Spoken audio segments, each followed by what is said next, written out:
എപ്പിസോഡിന്റെ തുടക്കത്തിൽ നമ്മൾ കാണുന്നത് നമ്മുടെ ജെയിംസിനെ റൂബിയാണ്. കഴിഞ്ഞ എപ്പിസോഡിന്റെ ലാസ്റ്റിൽ സംഭവിച്ചതിന്റെ കൂട്ട് തന്നെ ഇവർ രണ്ടുപേരും ഇങ്ങനെ ആ ഒരു കാറിൽ ഒരുമിച്ചിരിക്കുകയാണ്. ആ ഒരു ടൈമിൽ പതുക്കെ തന്നെ റൂബിയും ജെയിംസും കിസ് അടിക്കുന്നു. ഈ ഒരു കാര്യങ്ങളെല്ലാം പുറത്തു നിൽക്കുന്ന റൂബിയുടെയും ജെയിംസിന്റെയും കൂട്ടുകാരെ കാണുകയും ഇതിനകത്ത് റൂബിയെ കുറ്റപ്പെടുത്തുകയും ചെയ്യുന്നു. ആ ഒരു ദുസ്വപ്നം കണ്ടുകൊണ്ടാണ് നമ്മുടെ റൂബി പെട്ടെന്ന് എണീക്കുന്നത്. അങ്ങോട്ടേക്ക് അവളുടെ സിസ്റ്റർ ആയിട്ടുള്ള എമർ വന്നിട്ട് ചോദിച്ചു, നീ വല്ല ദുസ്വപ്നം കാണാൻ കണ്ടുവന്നു? ഈ കാര്യങ്ങളൊന്നും അവള് എമറിന്റെ അടുത്ത് പറയുന്നില്ല. എന്നിട്ട് റൂബി വാഷ്റൂമിലോട്ട് കയറിയിട്ട് കഴിഞ്ഞ ദിവസങ്ങളിൽ സംഭവിച്ച കാര്യങ്ങളെല്ലാം ആലോചിക്കുന്നു. അന്ന് അവൾ ഇട്ടിരിക്കുന്നത് നമ്മുടെ ജെയിംസിന്റെ ഹുഡിയായിരുന്നു. അത് ജസ്റ്റ് സ്മെല് ചെയ്യുന്ന സമയത്ത് അവന്റെ സെന്റ് അവളുടെ ഉള്ളിലോട്ടേക്ക് കയറുന്നുണ്ട്. ഇതേ സമയം തന്നെ കഴിഞ്ഞ ദിവസം സംഭവിച്ച കാര്യങ്ങളെല്ലാം നമ്മുടെ ജെയിംസ് ഇങ്ങനെ ആലോചിച്ചുകൊണ്ടിരിക്കുകയാണ്. അവൾക്ക് മെസ്സേജ് അയച്ചാലോ അതോ അവൾ ഇനി തിരിച്ച് എനിക്ക് മെസ്സേജ് അയക്കുമോ എന്നൊക്കെ ഇവൻ ആലോചിക്കുന്നു. ആ ഒരു ടൈമിലായിരുന്നു നമ്മുടെ റൂബി നമ്മുടെ ജെയിംസിന്റെ മൊബൈലിലോട്ട് മെസ്സേജ് അയക്കുന്നത്. പരസ്പരം ഇവര് എണ്ണീറ്റോ എവിടായി സ്കൂളിൽ എത്താറായോ എന്ന് വരുമോ എന്നൊക്കെ സംസാരിക്കുന്നുണ്ട്. റൂബി എന്തായാലും സ്കൂളിൽ വരും. ജെയിംസ് അങ്ങനെ എപ്പോഴും സ്കൂളിൽ വരാറില്ല. അങ്ങനെ അവൻ ഇന്ന് സ്കൂളിൽ വരുമെന്നൊക്കെ പറയുന്നു. നമ്മുടെ റൂബി സ്കൂളിന്റെ ആ ഒരു ബസ് സ്റ്റോപ്പിൽ ഇറങ്ങിയിട്ട് നടന്നു വന്ന സമയത്ത് അങ്ങോട്ടേക്ക് ജെയിംസ് വരുന്നു. രണ്ടുപേരും ഒരുമിച്ച് മാക്സൺ ഹോളിലൂടെ നടന്നു പോകുന്നു. ആ ഒരു ടൈമിൽ ചുറ്റിനുള്ള എല്ലാവരും അവരെ നോക്കുന്നുണ്ട്.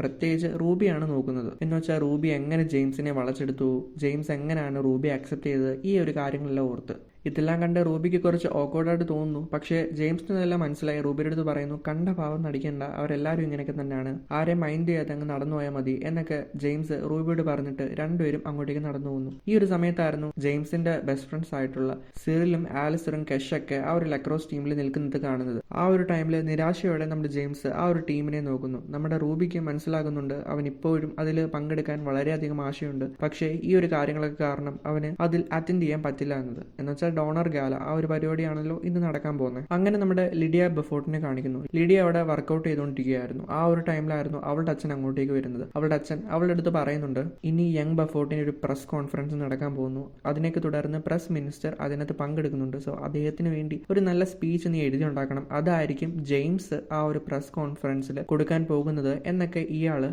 ഇവളോട് പറയുന്നുണ്ട്. ഇയാൾക്കും അറിയാം ഇവളുടെ കയ്യിലാണ് ഫുള്ള് കഴിവ്. നമ്മുടെ ജെയിംസിനെ ജസ്റ്റ് ഒരു കീ കൊടുക്കുന്ന ഒരു പാവക്കുട്ടിയാക്കുകയാണ് എന്നൊക്കെ. ആ ഒരു ടൈമിൽ ഇവള് ചെറുതായിട്ട് പറയുന്നുണ്ട് ഇവളെ എന്താണ് യങ് ബെഫോർട്ടിന്റെ റെപ്രസെന്റേറ്റീവ് ആയിട്ട് നിർത്താത്തതെന്നും ജെയിംസിന് ഇതിനോടൊന്നും താല്പര്യമില്ല എന്നൊക്കെ. ആ ഒരു കാര്യം മനസ്സിലാക്കി ഇയാൾ പറയുന്നുണ്ട്, നിന്റെ എക്സ് ബോയ് ഫ്രണ്ടിന് ഏകദേശം 5 ലക്ഷം പൗണ്ട് ഞാൻ കൊടുക്കേണ്ടി വന്നു നിന്റെ ബാഡ് ആയിട്ടുള്ള ഫോട്ടോസ് അവന്റെ ഫോണിൽ നിന്ന് കളയാൻ വേണ്ടി എന്നൊക്കെ ഇങ്ങേര് ഇവളുടെ അടുത്ത് പറയുന്നുണ്ട്. പിന്നീട് കഴിഞ്ഞ ദിവസം സംഭവിച്ച കാര്യങ്ങളുടെയൊക്കെ ആ ഒരു വിഷ്വൽസ് എല്ലാം ഇൻസ്റ്റഗ്രാമിൽ വൈറലാകുന്നുണ്ട്.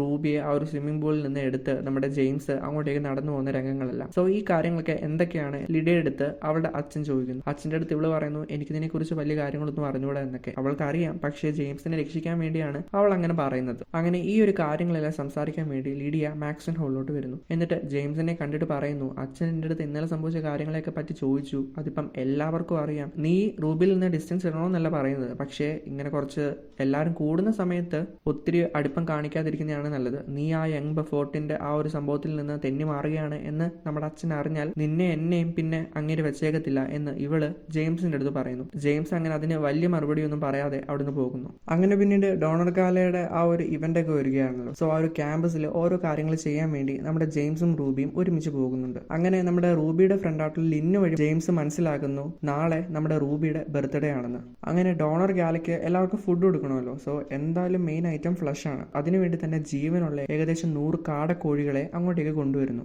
ഇവര് ഫ്രഷ് എന്ന് ഉദ്ദേശിച്ചത് ഫാമിംഗുകാർ വിചാരിച്ചത് ഫുള്ള് ജീവനോടുള്ളതാണ് എന്നൊക്കെയാണ്. അങ്ങനെ ഇപ്പം ഇവിടെ എന്തായാലും വെച്ചേക്കണ്ട, ഇത് വേറെ ഏതെങ്കിലും സ്ഥലത്ത് മാറ്റി വെക്കാൻ വേണ്ടി റൂബി എല്ലാവരുടെ അടുത്തും പറയുന്നു. അങ്ങനെ ജെയിംസും മറ്റു കൂട്ടുകാരും എല്ലാം ആ ഒരു കാടക്കോഴികളെല്ലാം എടുത്ത് വേറൊരു സ്ഥലത്തോട്ടേക്ക് മാറ്റി വെക്കുന്നു. ഇതിന്റെ ഇടയ്ക്ക് മിസ്റ്റർ സട്ടനും പിന്നീട് ഓക്സ്ഫോർഡിന്റെ ക്ലാസ് എടുക്കുന്ന മിസ്സും തമ്മി സംസാരിക്കുന്നതൊക്കെ നമ്മുടെ ലിഡിയ ശ്രദ്ധിക്കുന്നു. ലിഡിയയുടെ ലവറാണല്ലോ മിസ്റ്റർ സട്ടൻ. അതുകൊണ്ടൊക്കെ തന്നെ ലിഡിയയുടെ ഉള്ളിൽ ചെറിയൊരു ഫീലിങ്സ് ഉടലെടുക്കുന്നുണ്ട്. അങ്ങനെ അതിനെ തുടർന്ന് മിസ്റ്റർ സട്ടൻ്റെ അടുത്ത് സംസാരിക്കുന്നു. മിസ്റ്റർ സട്ടൻ പറയുന്നു, ഞങ്ങൾ രണ്ടുപേരും തമ്മിൽ കാഷ്വൽ ടോക്ക് ആയിരുന്നു, നീ വിചാരിക്കുന്നതിന്റെ കൂട്ടൊന്നുമല്ല എന്നൊക്കെ. അപ്പോഴും ലിഡിയ പറയുന്നത്, നമുക്ക് രണ്ടുപേർക്കും ഈ ഒരു നാട്ടിൽ നിന്ന് പോകാം. എനിക്ക് എന്തായാലും 18 വയസ്സ് തികയാൻ പോവുകയാണ്. ഈ ഒരു കോഴ്സും കൂടെ കംപ്ലീറ്റ് ചെയ്താൽ ഞാൻ പിന്നെ വേറെ ഏതെങ്കിലും ഒരു ഡിപ്ലോമയോ ഡിഗ്രി കോഴ്സുകളോ എടുത്താൽ മതി എന്നൊക്കെ ഇവള് സട്ടൻ്റെ അടുത്ത് പറയുന്നുണ്ട്. സട്ടൻ ആ ഒരു ടൈമിലും പറയുന്നു, നീ എൻ്റെ കൂടെ വന്നു എന്ന് വിചാരിക്കുക, നമ്മുടെ ലൈഫ് ഹാപ്പി ആയിരിക്കുമോ എന്നൊക്കെ ഇവളുടെ അടുത്ത് അവൻ ചോദിക്കുന്നു. കാരണം ഇവളുടെ അച്ഛൻ ഒരു വലിയ ബിസിനസ്മാൻ ആണ്. സോ അദ്ദേഹത്തിന് വലിയ വലിയ ഇൻഫ്ലുവൻസുകളാണുള്ളത്. അതുകൊണ്ടൊക്കെ തന്നെ അത് നമ്മുടെ രണ്ടുപേരുടെയും ഭാവിക്ക് നല്ലതല്ല എന്നൊക്കെ സട്ടൻ ഇവളോട് പറയുന്നുണ്ട്.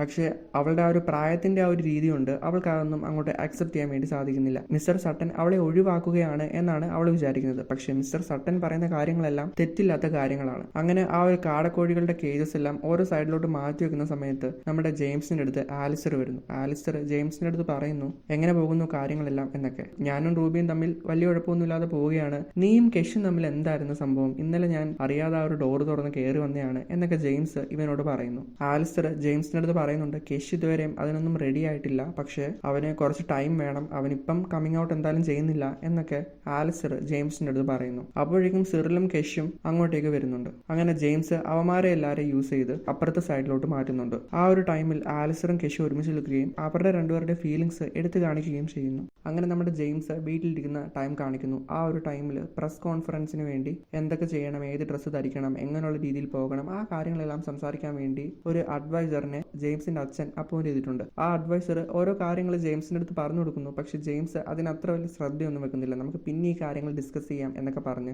ജെയിംസ് അവിടുന്ന് ഒഴിഞ്ഞു മാറി പോകുന്നു. പിന്നീട് അവന്റെ അച്ഛൻ അവനെ വിളിച്ചിരുത്തി സംസാരിക്കുന്നുണ്ട്. അവന്റെ അച്ഛൻ പറയുന്നുണ്ട് നാളെ നിന്റെ ജീവിതത്തിലെ ഏറ്റവും വലിയ ചടങ്ങിന് വേണ്ടി നീ തയ്യാറെടുത്തിട്ടുണ്ടല്ലോ, നാളെ നീ ജൂനിയർ യങ് ബഫോർട്ടായി മാറുകയാണ് എന്നൊക്കെ അങ്ങേര് ഇവന്റെ അടുത്ത് പറയുന്നുണ്ട്. പക്ഷെ അവൻ അതെല്ലാം കേട്ടിട്ട് വല്ലാതെ ഓക്വേർഡായിട്ട് ഫീൽ ചെയ്യുന്നു. സത്യം പറഞ്ഞ ജെയിംസിന് ഈ കാര്യങ്ങളൊന്നും എടുത്ത് തലമണ്ടയെ വെക്കാൻ പോലും ഇഷ്ടമല്ല. തുടർന്ന് അവന്റെ അച്ഛൻ പറയുന്നുണ്ട് നാളെ ഒരു പ്രസ് കോൺഫറൻസിന് ശേഷം പ്രസ് മിനിസ്റ്ററിനെ ഡിന്നറിന് വേണ്ടി വിളിച്ചിട്ടുണ്ട്, നീ എന്തായാലും അവിടെ കാണണം എന്നൊക്കെ. ആ ഒരു ടൈമിൽ അവൻ പറയുന്നു എനിക്ക് പ്രസ് കോൺഫറൻസ് വരെ നിൽക്കാൻ വേണ്ടി പറ്റത്തുള്ളൂ, കാരണം അതിനുശേഷം മാക്സൺ ഹോളിൽ ഡോണർ ഗാലറി ഉണ്ട് എന്ന് അവൻ പറയുന്നു. ജെയിംസിന്റെ അച്ഛൻ ആ ഒരു ടാബില് അവന്റെ റൂബിയുടെ ഫോട്ടോ കാണിച്ചിട്ട് പറയുന്നുണ്ട് ഏകദേശം 2 വർഷം കഴിയുമ്പോൾ നീ ഓർക്കത്ത് പോലും ഇല്ലാത്ത ഒരു ക്രഷ് ആണോ അതോ നിന്റെ കുടുംബമാണോ വലുത് എന്നൊക്കെ ഇയാള് അവനോട് ചോദിക്കുന്നു. തീരുമാനങ്ങൾ എടുക്കുന്ന സമയത്ത് അത് ബുദ്ധിപൂർവ്വം എടുക്കണം, അല്ലെങ്കിൽ ചീട്ട് കൊട്ടാരത്തിന്റെ തൊട്ട് എല്ലാ കാര്യങ്ങളും തകർന്നു വീഴും എന്നൊക്കെ ജെയിംസിന്റെ അച്ഛൻ ജെയിംസിനോട് പറഞ്ഞിട്ട് പോകുന്നു. അങ്ങനെ പിറ്റേ ദിവസം ആകുന്നു. അന്നാണ് ഡോണർ ഗാല നടക്കുന്നത്. അന്ന് നമ്മുടെ റൂബിയുടെ ഞങ്ങളുടെ ബർത്ത്ഡേ ആയിരുന്നു.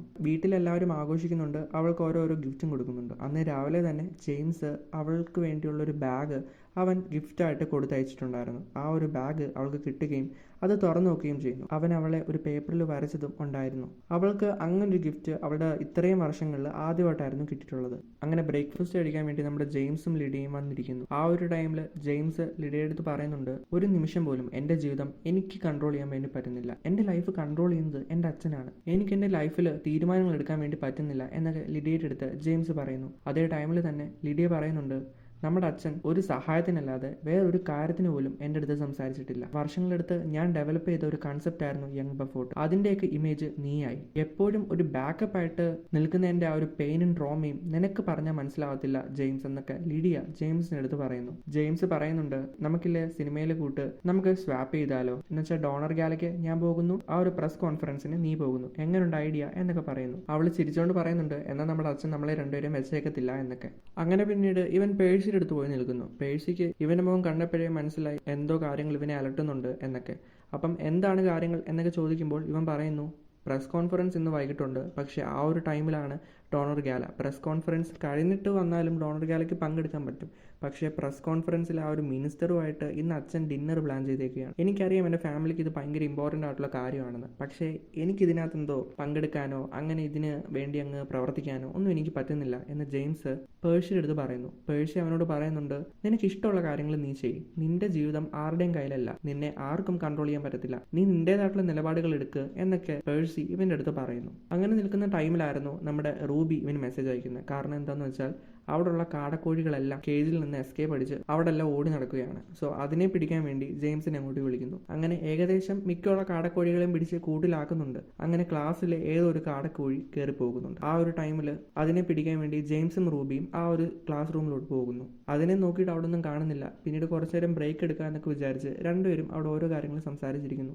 ആ ഒരു ടൈമിലായിരുന്നു റൂബി മനസ്സിലാക്കുന്നത് ജെയിംസിന് അവന്റെ ആ ഒരു കമ്പനി ഏറ്റെടുക്കാൻ ഒട്ടും ആഗ്രഹമില്ല എന്നും ഈവൻ ദോ അവന് ഓക്സ്ഫോർഡിൽ തന്നെ പോയി പഠിക്കാനൊന്നും ആഗ്രഹമില്ല എന്നൊക്കെ. അവന് ഏറ്റവും കൂടുതൽ ഇഷ്ടമുള്ള കാര്യം സ്പോർട്സും അങ്ങനെയുള്ള കാര്യങ്ങളൊക്കെയാണ്. അല്ലാതെ പഠിത്തത്തിനോടോ പിന്നീട് ഒരു കമ്പനി നടത്തിക്കൊണ്ട് പോകാനോ ഓരോ കാര്യങ്ങൾ ഓരോ ആളുകൾക്ക് പറഞ്ഞു കൊടുത്ത് സ്പീച്ച് ഒക്കെ കൊടുക്കാനോ അവന് യാതൊരു ഇൻട്രസ്റ്റും അതിനകത്തില്ല. ഈ ഒരു കാര്യങ്ങളെല്ലാം ജെയിംസ് റൂബിയുടെ അടുത്ത് പറയുന്നു. അങ്ങനെ ഈ കാര്യങ്ങളെല്ലാം മനസ്സിലാക്കി നമ്മുടെ റൂബി ആണെങ്കിൽ അവിടുത്തെ പ്രിൻസിപ്പാൾ ആയിട്ടുള്ള ലെക്സിംഗ്ടണിന്റെ അടുത്ത് പോയി പറയുന്നു ഈ ഒരു ഡോണർ ഗാല നല്ല രീതിയിൽ തന്നെ പോയാൽ സാറ് എങ്ങനെയെങ്കിലും നമ്മുടെ ജെയിംസിനെ വീണ്ടും ലക്രോസ് ടീമിൽ കയറ്റണം എന്നൊക്കെ. ലെക്സിൻഡൻ ആദ്യം പറയുന്നു, ആദ്യം നിനക്ക് ഒട്ടും ജെയിംസിന് ഇഷ്ടമല്ലായിരുന്നു, നിങ്ങൾ രണ്ടുപേരും വർക്ക് ചെയ്യാൻ തുടങ്ങി, ഇപ്പം നിങ്ങൾ രണ്ടുപേരും അടുത്തോ എന്നൊക്കെ റൂബി എടുത്ത് ചോദിക്കുന്നു. റൂബി ചെറു പുഞ്ചിരിയോടെ അവിടെ ഇരിക്കുന്നുണ്ട്. ലെക്സിൻഡൻ പറയുന്നുണ്ട്, ഈ ഒരു ഡോണർ കാലം നല്ല രീതിയിൽ നടന്നാൽ അവനെ ആ ഒരു ലക്രോസ് ടീമിലും എടുക്കും, നിനക്കുള്ള ലെറ്റർ ഓഫ് റെക്കമെൻഡേഷനും ഞാൻ തരുമെന്നൊക്കെ ഇയാൾ ഇവളോട് പറയുന്നു. അങ്ങനെ ജെയിംസും ലിഡിയയും ആ ഒരു പ്രസ് കോൺഫറൻസിന് വേണ്ടി പോകുന്നു. കാറിലിരുന്ന് നമ്മുടെ ജെയിംസ് ആ ഒരു സ്പീച്ച് പ്രാക്ടീസ് ചെയ്യുകയായിരുന്നു. പക്ഷേ അവനെ അത് പൂർണ്ണമായിട്ട് പറഞ്ഞു തീർക്കാൻ വേണ്ടി പറ്റുന്നില്ല. അവൻ അവസാനിപ്പിച്ച ആ ഒരു സ്ഥലത്ത് നിന്ന് നമ്മുടെ ലിഡിയ അവന് വേണ്ടി പറഞ്ഞു കൊടുക്കുന്നു. ലിഡിയയുടെ അടുത്ത് ജെയിംസ് പറയുന്നുണ്ട്, നിനക്ക് ഈ ഒരു സ്പീച്ച് എല്ലാം അറിയാമല്ലോ എന്നൊക്കെ. ലിഡിയ അതിന് മറുപടിയായിട്ട് പറയുന്നുണ്ട്, ഞാനല്ലേ ഈ ഒരു സ്പീച്ച് എഴുതിയത്, പിന്നെ എനിക്ക് അറിയാതിരിക്കുമോ എന്നൊക്കെ ഇവള് പറയുന്നു. ഇവളാണ് ജെയിംസിന്റെ ആ ഒരു പദവി ഡിസേർവ് ചെയ്യുന്നത്. പക്ഷേ ഇവൾക്കത് കിട്ടുന്നുമില്ല. ജെയിംസിന് ഒട്ടും ആഗ്രഹിക്കാത്ത കാര്യങ്ങളാണ് അവന് വന്നു ചേരുന്നത്. അവൻ്റെ ആഗ്രഹങ്ങളെ തേടി അവന് പോകാനും പറ്റുന്നില്ല. ജെയിംസ് പറയുന്നു, എപ്പോഴും നമ്മുടെ ആഗ്രഹങ്ങളെക്കാട്ടി വലുതായിട്ട് എന്തെങ്കിലും കാണും, പക്ഷേ നമ്മൾ ഏറ്റവും കൂടുതൽ പ്രയോറിറ്റി ഉള്ള കാര്യങ്ങളെ സെലക്ട് ചെയ്യണം എന്ന് ജെയിംസ് പറഞ്ഞിട്ട് പേഴ്സിയുടെ അടുത്ത് വണ്ടി തിരിച്ച് വീണ്ടും മാക്സൺ ഹോളിലോട്ടേക്ക് പോകാൻ വേണ്ടി ആവശ്യപ്പെടുന്നു. ഇവർ ചെയ്യുന്നത് എന്തെന്ന് വെച്ചാൽ ജെയിംസ് ഡോണർ ഗാലയ്ക്ക് പങ്കെടുക്കാൻ വേണ്ടി മാക്സൺ ഹോളിലോട്ട് പോകുന്നു. ഇതേ സമയം തന്നെ ലിഡിയ ആണെങ്കിൽ ആ ഒരു പ്രസ് കോൺഫറൻസിന് വേണ്ടി പങ്കെടുക്കാൻ വേണ്ടി പോകുന്നു. ലിഡിയ അവിടെ എത്തുന്ന ടൈമിൽ പ്രസ് കോൺഫറൻസ് എന്തായാലും സ്റ്റാർട്ട് ചെയ്യണം. അപ്പോഴേക്കും അത്രയും ദൂരം ട്രാവൽ ചെയ്തു വന്ന് ഒരിക്കലും അവൻ്റെ അച്ഛൻ ജെയിംസിനെ മാക്സൺ ഹോളിൽ നിന്ന് പൊക്കിയെടുത്തുകൊണ്ട് പ്രസ് കോൺഫറൻസിലോട്ട് പോകത്തില്ല എന്നൊക്കെയാണ് ഇവരുടെ വിശ്വാസം. അതിനേക്ക് തുടർന്ന് ഇവരിങ്ങനെ സ്റ്റാപ്പ് ചെയ്യാം എന്ന് വിചാരിക്കുന്നു. അങ്ങനെ നമ്മുടെ റൂബി ജെയിംസ് നേരത്തെ സമ്മാനിച്ച ആ ഒരു ഡ്രസ്സ് ഇട്ടുകൊണ്ട് വളരെയധികം സുന്ദരിയായിട്ട് അവൾ മാക്സൺ ഹോളിലോട്ട് വരുന്നു. അങ്ങനെ ഡോണർ ഗാലയ്ക്കുള്ള എല്ലാ കാര്യങ്ങളും അവർ ഒരുക്കുന്നുണ്ട്. എല്ലാ കാര്യങ്ങളും ഭംഗിയായിട്ട് തന്നെ നടക്കുന്നു. അങ്ങനെ നമ്മുടെ ഡോണർ ഗാലയിലോട്ട് നമ്മുടെ ജെയിംസും വന്നെത്തുന്നുണ്ട്. ആ ഒരു ഡ്രസ്സിൽ അവളെ അതിസുന്ദരിയായിട്ട് അവൻ കാണുന്നു. ഇതേ സമയം തന്നെ പ്രസ് കോൺഫറൻസിൽ പങ്കെടുക്കാൻ വേണ്ടി നമ്മുടെ ലിഡിയയും ആ ഒരു ലണ്ടനിലോട്ട് എത്തുന്നുണ്ട്. അവളുടെ അച്ഛൻ ചോദിക്കുന്നുണ്ട്, ജെയിംസ് എന്ത് എന്നൊക്കെ. അവൾ പറയുന്നു, ജെയിംസ് അവന് പോകേണ്ട സ്ഥലത്തോട്ടേക്ക് പോയി, ഞാൻ ഈ ഒരു കോൺഫറൻസിൽ പങ്കെടുക്കാൻ വന്നതുപോലെ എന്ന് ലിഡിയ പറയുന്നു. അങ്ങനെ നമ്മുടെ ജെയിംസും റൂബിയും അവിടെ ഇരുന്ന് കപ്പിൾ ഡാൻസ് കളിക്കുന്നുണ്ട്. അങ്ങനെ ഇവർ കിസ് ചെയ്യാൻ വരുന്ന സമയത്ത് അവിടുത്തെ കറണ്ട് ഫുള്ള് പോകുന്നു. ട്രിപ്പ് ആയതായിരിക്കും എന്ന് വിചാരിച്ച് റൂബി ആ ഒരു ബോർഡിൻ്റെ അവിടെ പോയി എല്ലാം ശരിയാക്കുന്നുണ്ട്. ആ ഒരു സ്ഥലത്ത് നമ്മുടെ ജെയിംസും റൂബിയും ഒറ്റയ്ക്കായിരുന്നു. അവർ രണ്ടുപേരും പതുക്കെ തന്നെ കിസ് അടിക്കുന്നുണ്ട്. അപ്പോഴേക്കും അവരുടെ മുഖത്തോട്ടേക്ക് ടോർച്ച് അടിക്കുന്നു. ജെയിംസ്, ഞാൻ നിന്നിൽ നിന്ന് ഇത്രയും പ്രതീക്ഷിച്ചില്ല എന്നൊക്കെ ഒരാൾ പറയുന്നു. ഞെട്ടലോടെ ജെയിംസും റൂബിയും നോക്കുന്ന സമയത്ത് അത് ജെയിംസിന്റെ അച്ഛനായിരുന്നു. ആ ഒരു എൻഡിങ് കാണിച്ച് ഈ ഒരു എപ്പിസോഡ് ഇവിടെ അവസാനിക്കുന്നു.